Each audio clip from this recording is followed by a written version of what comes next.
To be an adventurer, one must be prepared to battle at all times. As our heroes fled from one danger into the next in Gauntlet Keep, they proved themselves up to this universal challenge time and again. The scorpion descended on the party with unrestrained ferocity. Within moments, our heroes were pressed back on their heels as the monster sought to turn them into a quick meal. The midflit gremlins fired poison darts upon them as well, forcing the party into a defensive position.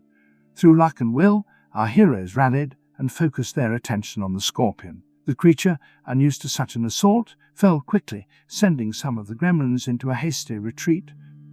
Of those left to stand against them, a lone midflit gremlin remained. Whether brave or stupid, the creature refused to retreat like his kin. The party decided to capture him instead of killing him, and through a combination of good cop, bad cop with Runa and Woza, they were able to discover that a stronger midflit named Boss Scron was in charge of the gremlins and held control of the lighthouse. Through their discourse with it, this gremlin named Dingleberry came to believe that the party was not there to kill their tribe and proposed they let him announce them to Boss Scron. The party agreed, and Dingleberry led them through a chamber with a large bone golem that was actually a scarecrow of sorts that the gremlins had constructed from mud and various animal bones to frighten intruders from entering the throne room. Once in the throne room of Boss Scron, the party was introduced by Dingleberry. Despite having slain a number of the midflit tribe, Dingleberry's endorsement was enough to stay Boss Scron's attack against our heroes. Boss Scron was larger and more cunning than the rest of the midflits. The party was able to learn much about the tribe of gremlins from speaking to him. They learned that they were indeed from the first world and had come to this plane some time ago. Scron had hoped to raise a mighty army composed of his tribe and the giant insects they raised, but these plans were to be dashed by an unexpected enemy.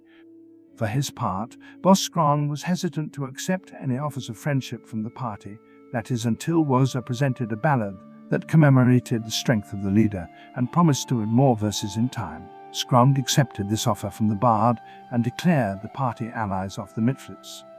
He promised the party they would no longer be accosted by his people or their pets, and went on to give the party more information about Gauntlet as well as a royal quest. He told them of how his tribe had previously occupied the level below their current one, which came as a revelation to the party since no previous account in the past 500 years had made mention of additional levels to Gauntlet beyond the first. Even more shocking, as Boss Scron described the assault from a group of humanoid milky-eyed people who bore clicking weapons, it became evident he was referring to an attack that had come to their gremlin tribe from a level even deeper beneath. It seemed that Gauntlet continued to deepen as a mystery. How deep did Belkura's strange building reach? This was information the party was keen to share with Rin back in Otari. As our heroes digested the implications of this information, Boss Scron had a grand idea. He would give the party a royal quest to benefit his people, and in turn would tell them additional secrets of Gauntlet, including how to access the second level of the structure. The quest Scron came up with was one he said would be mutually beneficial to the party and himself. They were to explore the 3 areas of the lighthouse that his soldiers had been unable to explore. He did not know what dangers lay in these areas, only that any of his kin he sent to explore them did not return. The first area was a collection of buildings on the northeastern edge of the lighthouse grounds, but separate from the main structure itself. It lay shortly across Fugfan Swamp. The second was the entrance to the lighthouse tower, and the third was an ominously sealed church to their northeast.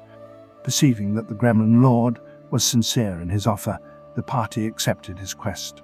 The first section of the 3 they decided to explore was the church located on the eastern end of the lighthouse.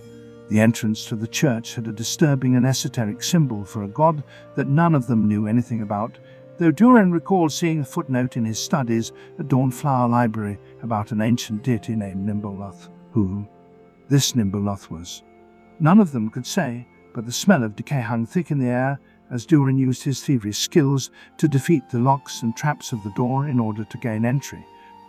The party saw 3 desiccated bodies inside the ancient chapel, to buy an altar and one in rigor mortis pulling a brick from the wall.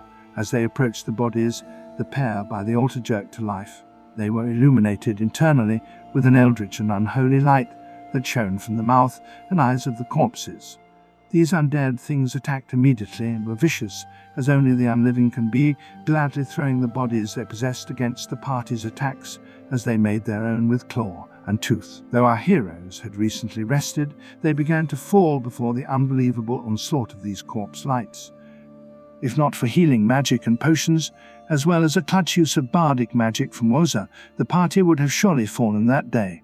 As it was, they defeated the strange creatures, looted the treasure from the chapel, and returned to Otari via the archway in order to regroup. It felt to all of our heroes that Gauntlet was more deadly than they had previously given it credit for, and it was far more than what other explorers had found it to be.